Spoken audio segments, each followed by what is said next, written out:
নবী সুলাইমান কয়, আমার বাবা মসজিদুল আকসা, ফিলিস্তিনের মসজিদুল আকসার নির্মাণ কাজ শুরু করেছিল, ভিত্তি বস্তু স্থাপন করেছিল। এই মসজিদুল আকসা ফিলিস্তিনের মসজিদের ভিত্তি স্থাপন করেছিলেন নবী হযরতে দাউদ আলাইহিস সালাম।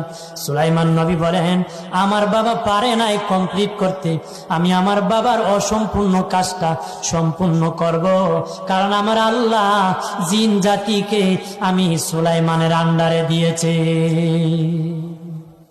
জিন জাতিকেও আমি সুলাইমানের আন্ডারে দিয়েছে, যেন জিন জাতি দিয়া আমি আমার মসজিদুল আকসা বাইতুল মুকাদ্দাসের কাজ করাবো, কারণ আমার বাবা ভিত্তি স্থাপন করেছিল, কমপ্লিট করতে পারে নাই, আমি বাকি সম্পূর্ণ কাজটা জিন জাতি দিয়া।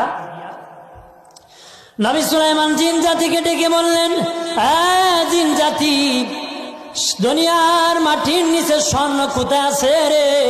হীরা মণি মুক্তা রূপা কোথায় আছে? তাড়াতাড়ি করে আন, স্বর্ণ আর রূপা গালাইয়া ঈদ বানাবো রে, আর ঈদ দিয়া আমি মসজিদুল আকসার নির্মাণ করবো রে।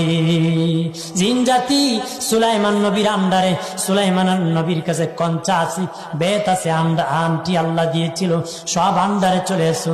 জিন জাতীয় নবী সুলাইমানকে ভয় পেত, অর্ডার করার সাথে সাথে তারা জমিনের নিচে স্বর্ণ রূপাগুলো বাহির করে আনা শুরু করলো।